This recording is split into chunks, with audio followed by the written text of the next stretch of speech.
పేదల అభివృద్ధి సంక్షేమం కోసం ఎన్డీఏ ప్రభుత్వం కృషి చేస్తుందని కేంద్ర మంత్రి కిషన్ రెడ్డి అన్నారు.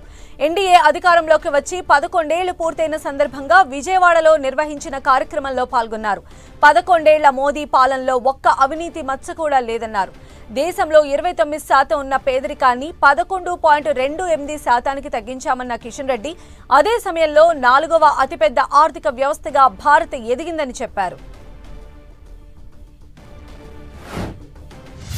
सबके साथ सबका వికాస్ అనేటువంటి ఆలోచన విధానంతో నరేంద్ర మోడీ గారి ప్రభుత్వం ముందుకెళ్తా ఉంది.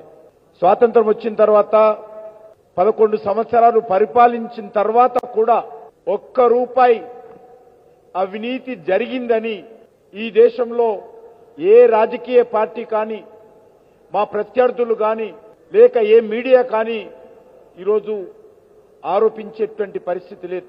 కమిట్మెంట్తో నీతి నిజాయితీతో ఒక సమర్థవంతమైనటువంటి పాలనతో నరేంద్ర మోడీ గారి ప్రభుత్వము ఎన్డీఏ ప్రభుత్వము ఈ దేశంలో అద్భుతంగా పరిపాలన చేస్తున్న విషయం